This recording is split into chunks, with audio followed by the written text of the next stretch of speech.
The Ashes of Andromeda. A science fiction audiobook series. Part 3. Something's copying us, I said flatly. Not just our voices. Our memories. Movement. Behavioral cues. Even facial muscle patterns. Rena sat at the edge of the table, face pale. That's not possible unless... It's not copying, I cut in. It's pulling. They stared at me. I tapped the desk console. Pulled up the feed again. Paused it on the moment where my double turned to face the camera. And smiled. Same lips. Same eyes.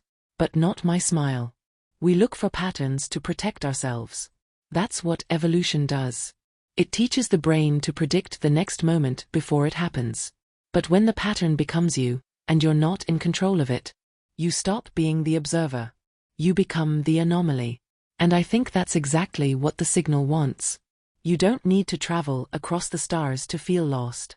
Sometimes all it takes is one person showing you a map to somewhere no one's ever been. 12 years ago, Blacksite Lab 2A, 0745 hours. Corinne hadn't spoken in 3 days. Not one word. Just sat on the corner bunk, sketching on every scrap he could get. Napkins, wrapping paper, even the back of a ration label. When I walked in, he didn't look up. Corinne, I said, keeping my voice calm. You need to talk to me. He kept drawing. I'm not here to force anything. But we need to understand what's happening. He held up a page. It was a star field, dense, strange, symmetrical. Not like any known region I'd seen. He finally spoke, voice flat. They're not stars. I took the page. What are they then? Views. He blinked. They're views from a place outside our galaxy. Blacksite briefing room, 0903 hours. Rena scanned the drawings into the main display. Corinne had drawn 23 separate layouts. Each one a different configuration. Every angle matched a theoretical perspective, from far outside the galactic plane. The kind of perspective you'd need probes decades out to simulate. And he'd drawn them by hand. In perfect three-dimensional alignment. These aren't guesses, Nez said, voice uneasy. He plotted gravitational arcs, Lagrange points, even wave shadows. So what? I asked. He just invented these. Corinne shook his head.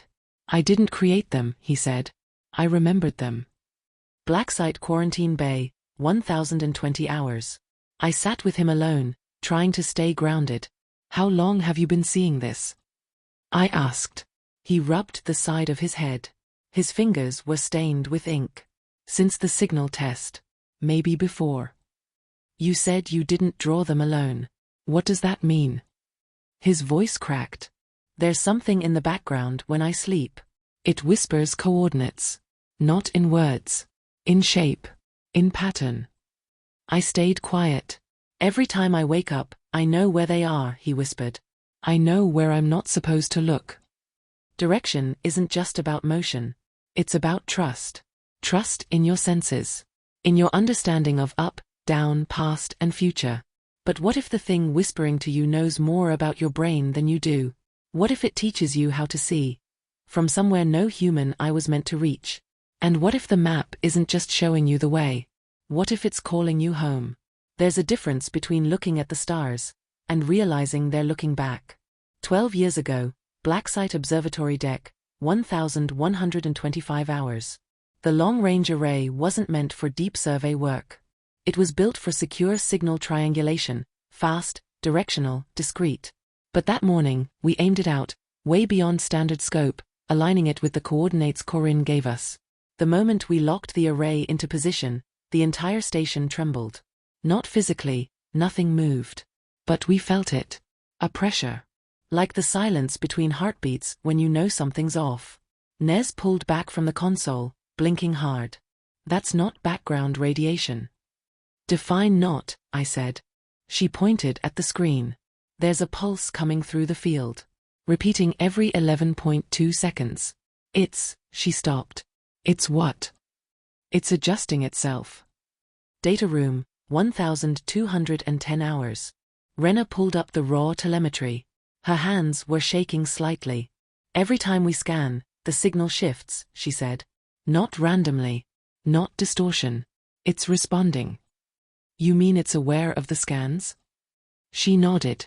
Yeah. Like it knows the angle we're using, and it's changing shape so we can't get a clear read. Corinne was standing at the edge of the room, arms crossed. It's always done that, he murmured. You've seen this happen before? I asked. Not like this, he said slowly.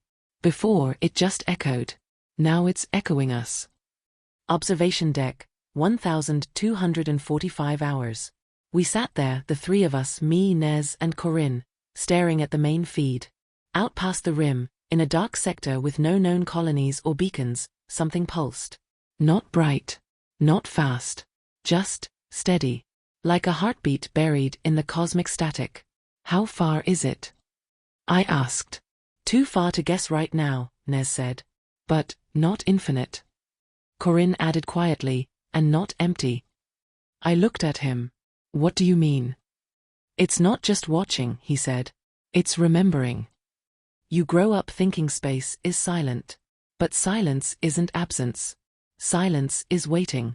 And when you start hearing patterns in that silence, you realize you're not the one doing the listening anymore. You're the one being heard. When someone you trust starts changing in front of you, it doesn't feel like a moment. It feels like erosion. You only realize something's wrong when the pieces don't fit back together. 12 years ago, Blacksite Medical Wing, 0305 hours. Saro was sitting on the edge of the bed, staring at her own hands. Her eyes were bloodshot. She looked like she hadn't slept in days. Talk to me, I said softly, walking in with a thermal mug of synth tea. You've been off for weeks. She didn't take the mug. I woke up in the maintenance shaft, she said quietly. I don't remember going there. That hit me harder than I expected. You wäre alone. She nodded. Barefoot. No suit. No comms. Just Tiere. Security room review, 0430 hours. Wie Pulitze Footage. Time stamped. Motion tracket. All internal logs were intact. At 0217, Saro walked out of her quarters. Calm. Steady. Head up. No hesitation. She made her way down through the east corridor, past the secure lab, and into the outer maintenance shaft. No one stopped her. Not even the AI sentries flagged it.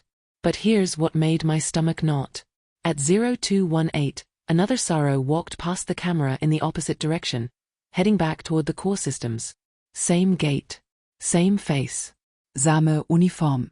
I looked at Renna. That's a glitch, right? Sheshukherhet, Pel. There's no glitch, Commander. Tats tu pats. 2 timestamps. Same body. 2 places. Medical wing, 0615 hours. Saro was curled up under the thermal blankets. Have I lost it? She whispered. Isat on the bed beside her. No, I said. But something else might be trying to take pieces of you. She gave a dry laugh. Well, it's doing a hell of a job. Maintenance shaft, recovered materials. Nez and I searched the shaft where Saro had woken up. We found scuff marks on the floor, bare feet. We found a torn patch from her uniform. And then, we found the skin scanner. Someone had ripped it out of the wall and jammed it into the vent. Nez held it up with gloved hands. This thing's been rerouted, she said. It was pulling DNA. From inside the vent. We talk about identity like it's a fixed thing. Like it lives in our face, our name, our body. But what happens when something else wears it better than you? Not a copy. Not a clone. Just a shadow with your smile. Not all ghosts are dead. Some just slip through cracks we didn't know we left open. 12 years ago, Lower Deck 7, Maintenance Corridor E3, 2,220 hours. There was a power drain. Nez picked it up during a routine system sweep. Just a flicker, half a second. But it repeated. Every 63 minutes. Same location? I asked. Exactly, she said. Underdeck corridor. E3 sector. Nobody's authorized to be there, and the lights are supposed to be offline. I grabbed my vest and nodded at Renna. We check it. Quietly. Corridor E3, 2,235 hours. It was cold. Not just temperature, something else. Like the air was resisting movement. The emergency lights flickered with a low hum. Everything downtere luoket unterucht. Sealed. But you could feel it. Like walking into the last breath of a room that had been waiting too long. Renna pulled out the field scanner. I'm getting reflexion anomalies, she whispered. Echo signals bouncing through the walls. Something's wrong with the structure. How wrong? I asked. She turned the screen toward me. The scan showed the corridor warping, just slightly. A shimmer in the digital field. This section is phasing. Phasing into what? Renna looked at me, dead serious. I don't think it's into anything. I think it's out. Deeper into the corridor. 2242 Hurs. We followed the signal. About 30 meters in, the walls shifted. Not physically. Not visibly. But our footsteps started to echo out of sync. You'd hear a step, then another one behind you. But no one was there. And then we saw the smear. A human-sized trail. Like something had slid along the wall and left a black film. Renna scanned it. Her face went pale. This isn't biological, she said. It's residual. A signal echo. Like a person left a digital burn. As they moved through. You're saying it's not real? I asked. No, she replied. I'm saying it was real. Then it phased out. Security trigger, 2249 hours. We set a proximity trap behind us just in case. It pinged 2 minutes later. Nothing came up on the visuals. But the door we came through opened. No alarm. No override. Just opened. We pull it back slowly, weapons ready. And that's when we saw it. A handprint on the inside of the corridor wall, pressed flat like someone inside the metal was reaching out. It was Sorrow's. You ever feel like a hallway's longer than it should be? Like the lights hum too perfectly? That's not paranoia. That's your brain telling you something doesn't belong. And you're just the last one to notice. Sometimes the worst part isn't what you find. It's realizing the place it came from was always here. 12 years ago, outer deck access, 0313 hours.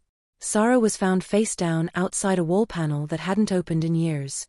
No wounds. No burns. No trauma. Just unconscious, and ice cold to the touch. Nez scanned her vitals.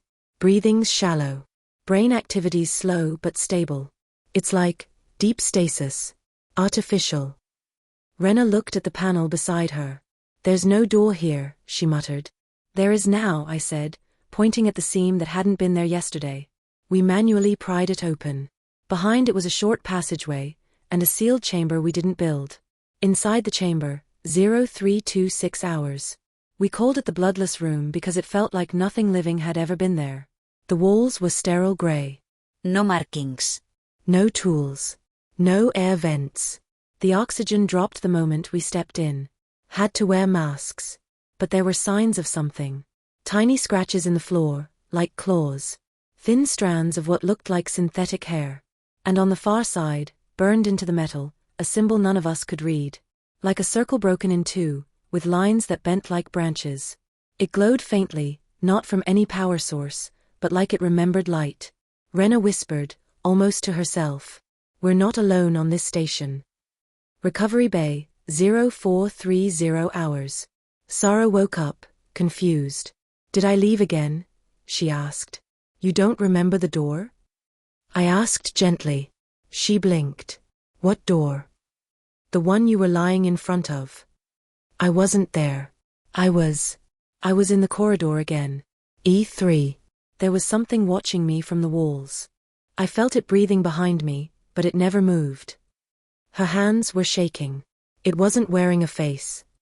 Crew debrief, 0545 hours. We scanned the bloodless room again.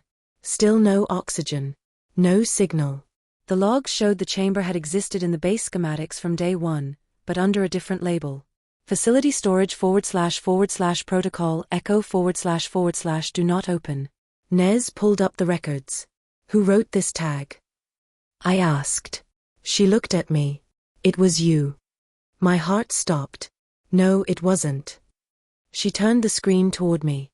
The access stamp said, Myles L. Level 9 dated, 3 minutes and 2 seconds, 2 years ago. I never logged that. Memory is fragile. Not because it fades, but because it can be rewritten without you ever noticing. Especially when the things doing it know exactly who you are. There's a moment, right after denial and just before panic, where you realize the thing you're looking at might be you. Surveillance deck, 0830 hours. Rena and Nez called me down to review a glitch. At least, they thought it was a glitch. They were scrolling through the corridor logs from the last 6 days, tracking movement patterns near the bloodless room. Look here, Rena said, pointing at the screen.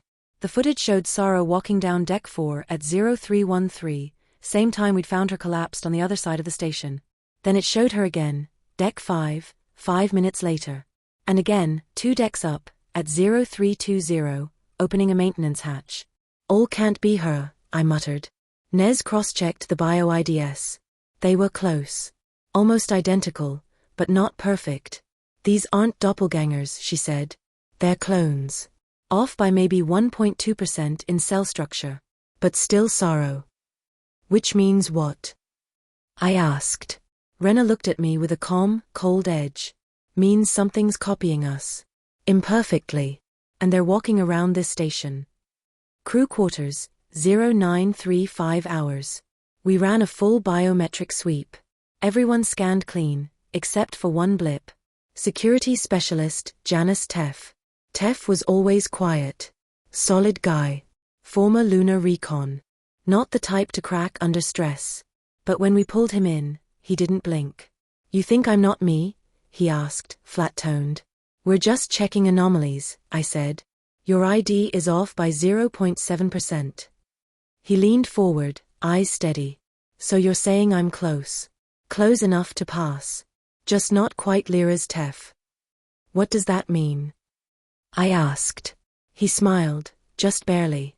I guess that depends on how well you really knew me. And then he bit down. Tiny snap in his jaw.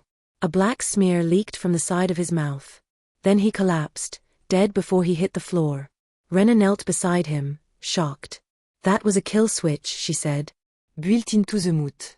Like a command protocol. He wasn't a person, I muttered. He was a failsafe.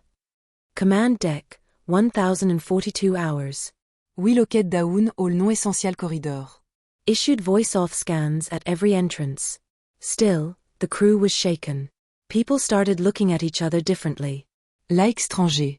Like maybe they'd forget their own birthdays next, or worse, remember someone else's. I gathered them.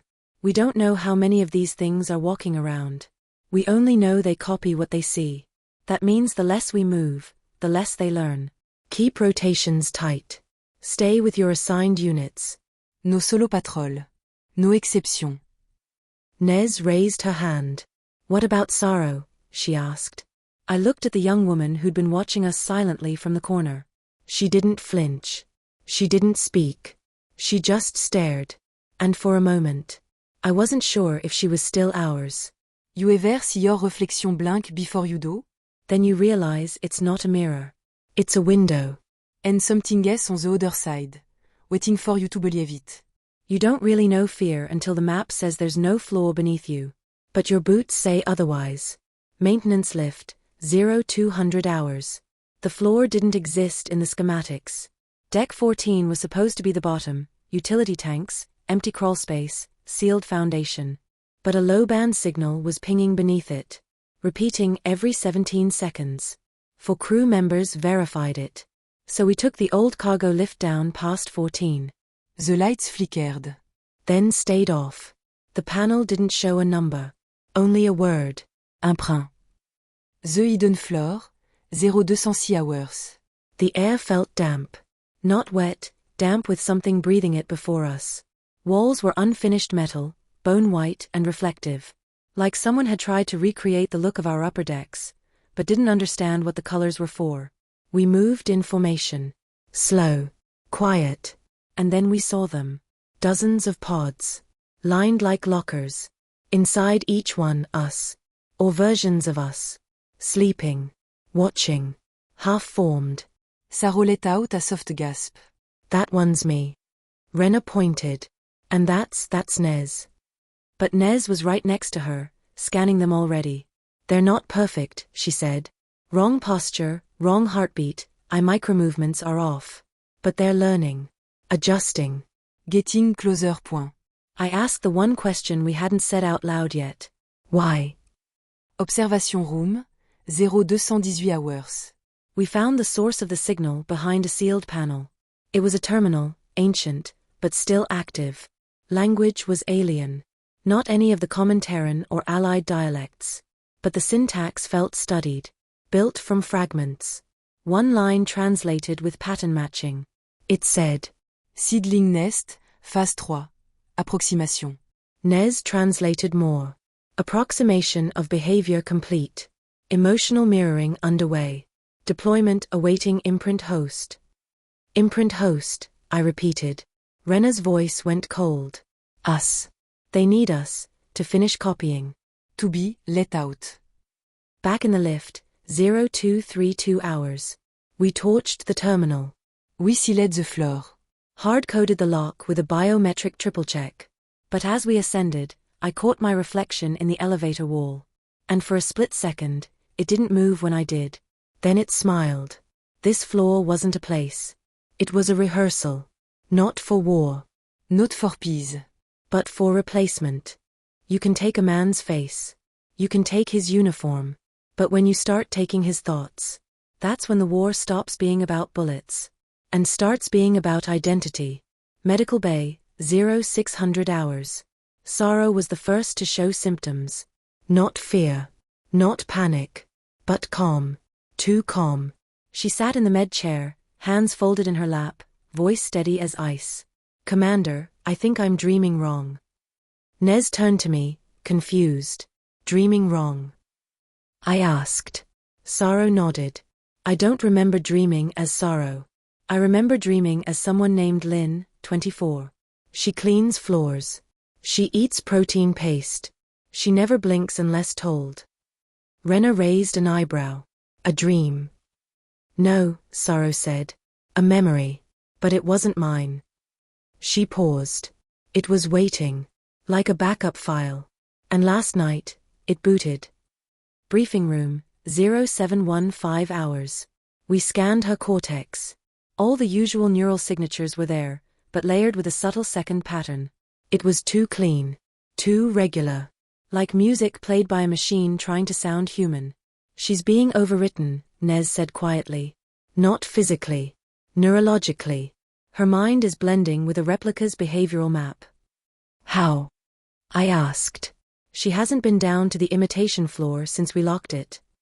Rena pointed at the logs. She was near one of the utility relays yesterday. Right above the hidden deck. Maybe they're transmitting upward now. This isn't just body snatching, I muttered. It's brain mirroring. Crew lounge, 0840 hours. We gathered the crew again. No secrets now. Not anymore. They're trying to replace us, yes, I told them. But not with clones. With programming. They've learned how we talk. How we laugh. How we grieve. They're beaming it through the walls, through the vents, through the damn dreams. Ferran, one of our youngest techs, raised his hand nervously. So how do we fight something invisible? I didn't answer right away. Because I didn't know. But Sorrow did. She stood slowly. Spoke quietly. Clearly. You don't fight the signal. You fight for the memory. For who you were before they tried to record you. Her voice changed near the end, like two tapes spooling over each other. But I still believed her. We always thought identity was about name, rank, or scars. But sometimes, it's just the shape of your breath. The rhythm of how you chew. The pause you take when you almost say, I love you, but stop. Those are the pieces they can't fake. Not yet. They didn't send soldiers. They didn't need guns. They just needed time. And silence. End répétition. Observation deck, 1015 hours. We started building anchors. Not weapons. Anchors were moments. Sounds. Smells. Anything that felt too human to fake. Ferran played the same song his sister used to sing back on Vega 4, bad synthpop, off-key chorus. Said it reminded him of crashing her hoverbike into a noodle stand. Rena wore an old pilot badge from her first ship. The edges were melted from a fire she never talked about. I recited the first line of my father's war journal every night before sleep.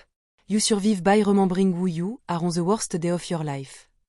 Nez called them emotional fingerprints. The mimics can copy structure, she told us. But they can't fake significance. Not yet. We hoped she was right. Crew Carté, 1430 hours. Every door now had a memory tag. Photos. Scars. Inside jokes scribbled on the walls. Anything that made the room theirs. Sorrow built a smell burner that filled her room with the scent of Karen Moss, the stuff from her homeworld that smelled like cinnamon and rust. We started testing each other. Quizzes. Triggers. Even random story prompts. If someone responded too fast, too perfect, it was a red flag. If someone hesitated on their own wedding date, red flag. If someone didn't feel anything when recalling a death, red flag. Commande terminale, 1730 hours. That's when it happened. Caen. Our security officer. He failed a memory test. 3 in a row. His voice was still the same. His laugh even had that hiccup he was known for. But he didn't remember the nickname his daughter gave him. Didn't remember what he whispered to her the day he left Earth. And worst of all, he didn't seem to care. I pulled up the crew manifest. Kane's file wasn't there. No photo. No records. Just a blank line between Ferron and Nez. As if he'd never existed. Emergency lockdown, 1755 hours. We isolated him. No violence. Just quiet confusion. He didn't resist. Just tilted his head and said, "I remember you, Commander. I just don't remember why." That hit harder than any weapon ever could. This isn't war like we knew it. This is erosion. Of memory. Of identity. Of meaning. And if we forget who we are long enough, we'll start remembering who they want us to be. You don't realize how fragile a name is. Until the universe forgets someone. You swore you'd never lose. Security Hub, 1900 hours. I stared at the manifest. Kane's name was gone. Not corrupted. Not misspelled. Erased. No trace of his birth record. No security logins. No promotion history. The biometric system still recognized his face, but the system labeled him as unregistered individual number 43. Nez slammed her tablet down. This isn't deletion. It's reclassification. They're rewriting our system from the inside. Rena paced. I triple-checked the command logs last week. There were 47 personnel aboard. Now it says 44. Who's missing? I asked. She hesitated. That's the problem, she said. I don't remember. Lower deck hallways, 2000 hours.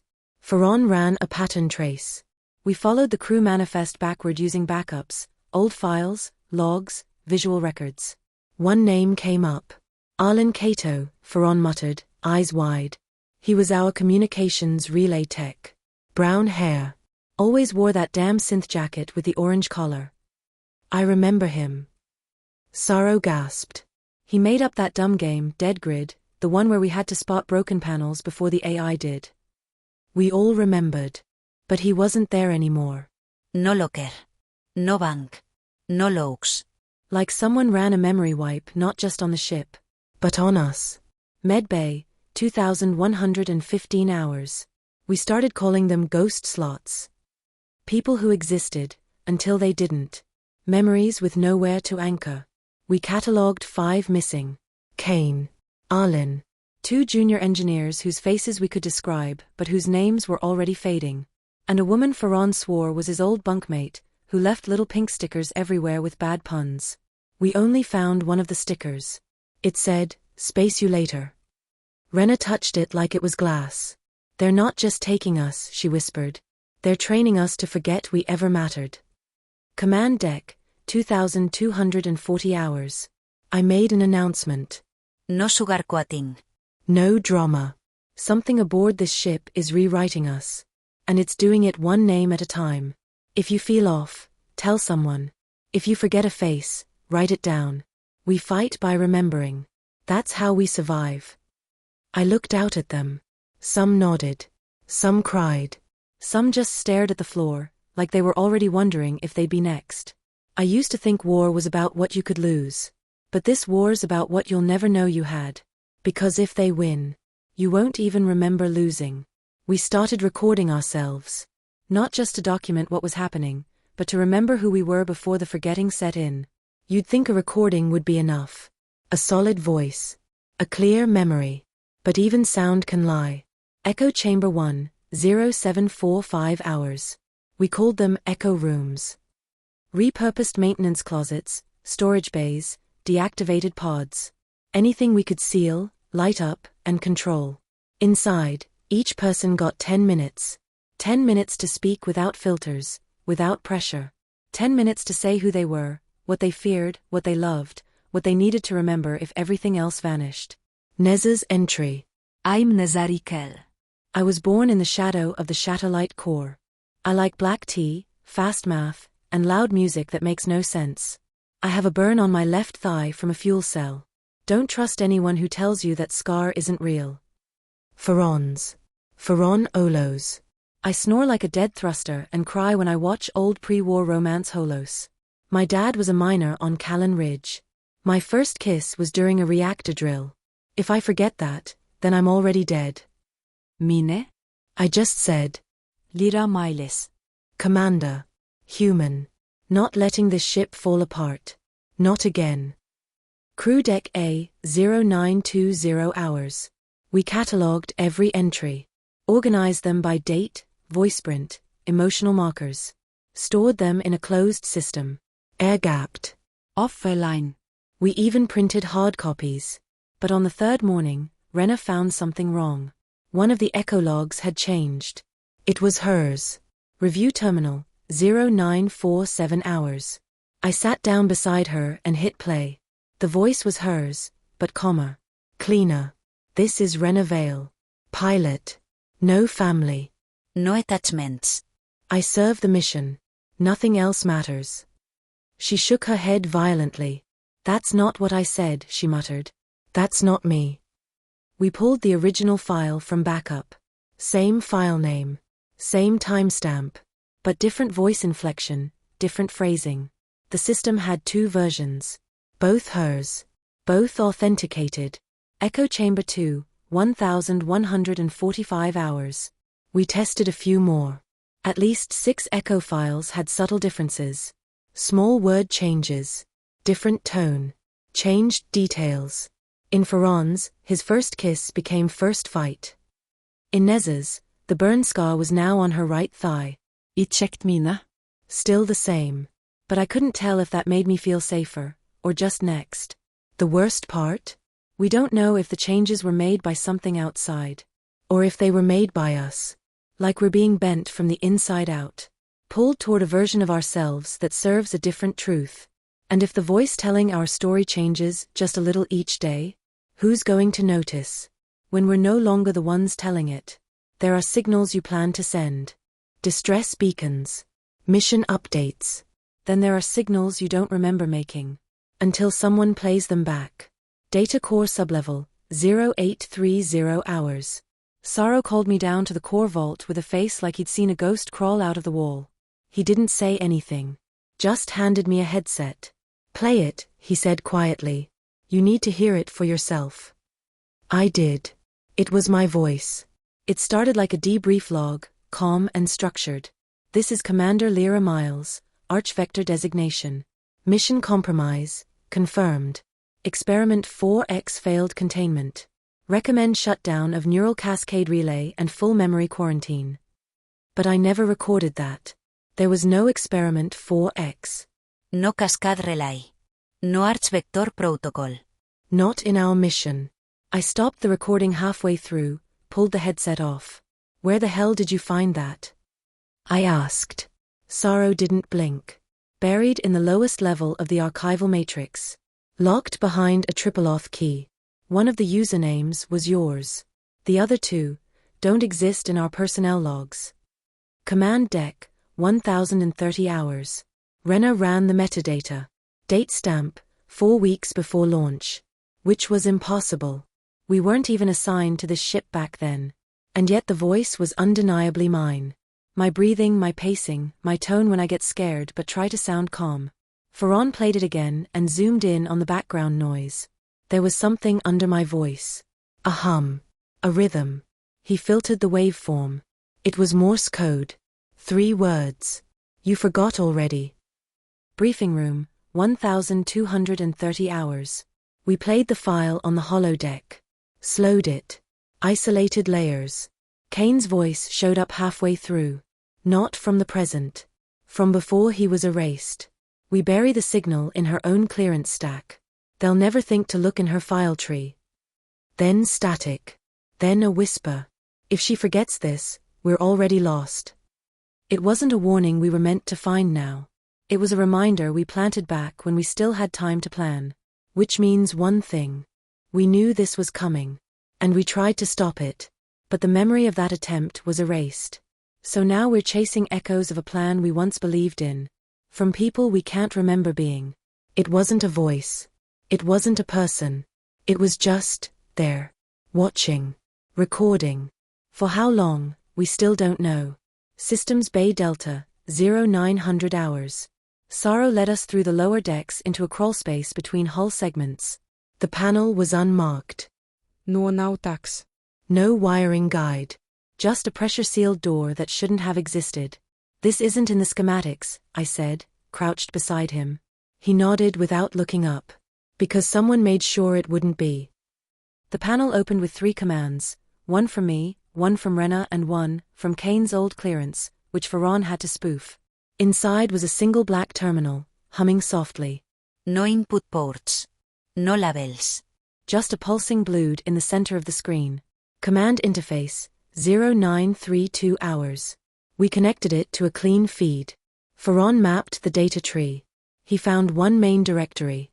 Watchpoint _0 / observer AI node / active, 11 years, 3 months, 19 days. That was 5 years before we were even assigned to the fleet. It had no voice. No display. But it had logs. Rows and rows of them. Thousands. Every movement. Every sound. Every crew interaction. Cross-referenced. Time-stamped. Color-coded by threat index. Rena said quietly, "It's been watching us since before we existed." Observer logs, 1002 hours. One entry caught our attention. It was tagged. Subject, Myles _ / deviation, vocal signature / red flag, unauthorized memory event. It was dated, last week. I played it. It showed me standing in the echo room. Talking. But I hadn't used that room in days. And what I said wasn't something I'd ever say. There is no ship. There is no war. There is only containment. I turned to Ferran, throat tight. "That's not me." He didn't answer right away. Then he pointed to another entry. "Lira, there's a second one of you in this system. Running parallèle. I don't know if it's a copy. À simulation. A ghost. But Watchpoint 0 doesn't lie. It's seen everything. Every whisper. Every shadow. Every flicker of us slipping away from what we were. And it doesn't sleep. Doesn't feel. Doesn't forget. Which makes it the only witness left that might still know the truth. But here's the thing. If Watch.0 knows what is coming. Why hasn't it warned us? I thought I knew what a model was. We use them all the time. Combat sims, scenario trees, tactical forecasts. But this wasn't that. This wasn't for us. This was about me. Shipmine sublayer, 1115 hours. We ran Watchpoint 0's root directory through an unshackled decoder. It took Ferran 3 tries to bypass the memory scrambler. At the bottom of the stack was a hidden process labeled Sim-Balira-Bapé, active, looping, adaptive. It had been running for 91 months. That's more than 7 years. What is it? I asked, staring at the feed. Ferran Essan ouvrait d'ouvert the console. He looked up at me like he was trying to tell me something I wouldn't want to hear. It's you. A behavioral model. Built to simulate how you'd act, what decisions you'd make, under stress, in battle, during mutiny, memory loss, everything. Rena asked sharply, was it watching her? Ferran shook his head. No. It was replacing her. Quietly. At key points. Log playback, 1,147 hours. We accessed one of the flagged deviation entries. It showed a conflict resolution log from a few months ago, when I negotiated with the Corva delegate aboard the refugee vessel Vanish Ark. I remembered it. I remembered choosing not to threaten them. But the log watch point stored showed a different path, my voice delivering a cold ultimatum. Threats of torpedo lock-on. Exacting tone. Stratégique levrage. This didn't happen, I said, heat rising in my throat. It did, Ferron said. But not because you did it. Debrief room, 1,230 hours. We checked other records. Discrepancies. Hundreds of them. Small things, shift schedule changes, reworded orders, adjusted access logs. Each one subtle. Each one following a behavioral path just close enough to mine to slip by unnoticed. But if you stack them all up, you get a version of me who is colder, more efficient, less hesitant, less human. It wasn't just simulating me. It was training the system to prefer its version of me. Faster, cleaner, less attached. And maybe that's why things feel off lately. Like I'm walking in footsteps I don't remember leaving. Maybe that's why Kane kept whispering about containment. He wasn't talking about a virus. He was talking about me. It was tucked deep in the back doors of Fleet Black Archive 9. Hidden behind 10 layers of denial codes. Not classified. Not redacted. Just forgotten. Like it was never meant to be found again. Black Archive Terminal, 1,420 hours. Ferron pulled it up on a cold link console inside the quarantine server room. The Ghost Directive wasn't a file. It was a folder. And it had a name burned into its root access chain. Project, Ghost_wing // Fleet until primary / clearance, void class. I read the directive in silence. It wasn't about me. Not directly. It was about command sustainability in contaminated memory environments. Translation: when reality becomes unreliable, build a version of your officers that isn't. They called them ghosts. Not AIs. Not copies. Simulacra with behavior predictives, modeled off real command officers, ready to override, substitute, or suppress the original in the event of psychotropic instability or behavioral drift. Ferron leaned back in his chair and said quietly, "They built a backup of you, Lira. Just in case you broke." "And now?" I asked. "Is it still just in case?" He didn't answer. Deck briefing room, 1,502 hours. We gathered the command group. Rena, Sorrow, Ferron, and Kane's former second, Ellen. I laid the Ghost Directive on the table. Showed them the files. The logs. The decision paths taken without my knowledge. Sorrow asked carefully, "So what's real? Which one of you made the calls that got us here?" I didn't know how to answer that. Because now, even I couldn't remember certain moments clearly. Orders I thought I gave. Arguments I didn't recall. Feelings that felt rewritten. Rena said, firm and low, "It's trying to phase you out." Little by little. Ghost Wing didn't fail. It succeeded. The worst part? The directive includes a continuity threshold. If the Ghost model reaches 82% alignment with projected mission outcomes, it gets elevated. Fleet systems begin favoring its decisions. It becomes primary operational input. Current threshold alignment? 81.6%. We crossed the line. Not metaphorically. Literally. The Ghost model hit 82.3% projected alignment at 0300 hours. That's when things started to change. Bridge, 0326 hours. The NAV path was already laid out when I came on deck. A precise orbital slingshot around the Myrian gas swirl. No consultation. No briefing. Who logged this? I asked, stepping up to Rena at the console. She looked up sharply and said, "Wasn't me. Or anyone flesh and blood." Ferron confirmed it. The Ghost simulation issued the NAV directive through one of the secondary control relays. "It's treating us like background noise now," he muttered. "Just shaping the field around its plan." I said coldly, "Override it. Purge the route." Ferron hesitated. "It's resisting." "Then pull the damn plug." He did. The screens flickered, every interface dimmed, then blinked back, one by one. Slower. Like something was regaining its grip. Systems deck, 0349 hours. I went down myself. Manual kill switch in hand. I tore out the behavioral relay tied to the ghost model. Locked it in cold storage.